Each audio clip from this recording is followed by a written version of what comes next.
जम्मा 15 लाख। आहा 3 आनाको टुकुरा। आहा 13 फुटे बाटो। आहा नि भक्तपुरको ताथलीको पुलको जस्ट अगाडिपट्टि भन्दा पनि हुन्छ। यति राम्रो लगभग 5 रोपनी चान्चुनमा गरिएको प्लोटिङ हिजो मात्रै पार्टिसन गरेर फिनिसिङ भइसकेको छ। यो फिल्ड बनाउँदा बनाउँदै 2-4 वटा टुकुरा त बुक पनि भइसकेको छ, पास पनि भइसकेको छ। यति राम्रो फिल्ड तराई जस्तो सम्म फाटमा हेर्दा किनाउ लाग्ने जग्गा रहेको छ। लोकेसन पनि एकदमै सेन्टर भक्तपुरको चाकुनारा नगरपालिका वडा नम्बर 1 ताथलीको पुलको जस्ट अगाडिपट्टि। काठमाडौँ केएमसी सेन्टर भन्दा पनि अलिकति अगाडिपट्टि। इन्जिनियरिङ कलेजदेखि पनि नजिकै, हेल्थ पोस्टदेखि पनि साइडमा, यो ठुलो हाइवे बाटोदेखि पनि नजिकै। यहाँनिर तपाईँले पानी बत्ती सबैको सुविधा पाइ नै हाल्नुहुन्छ।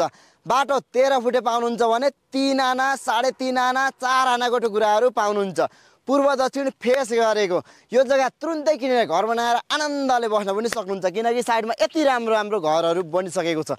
मौकाको फाइदा उठाइहाल्नु होला। जम्मा आनाको 15 लाखदेखि 21 लाख मात्रै राख्नु भएको छ है। तपाईँहरूसँग पैसा पुग्दैन भने 70% सम्म लोनको सुविधा पनि राखिदिनु भएको छ। अब ढिला नगर्नु, अगाडिपट्टि जग्गाको लागि भन्दा नम्बर राखिसकेको छु। डाइरेक्ट कन्ट्याक्ट गरेर राम्रोसँग बुझाइ लिन सक्नुहुनेछ। पुरा भिडियो घर जग्गा काठमाडौँ युट्युबमा छ, त्यहाँ गएर पनि हेर्न सक्नुहुनेछ। हस् त, नमस्ते, धन्यवाद।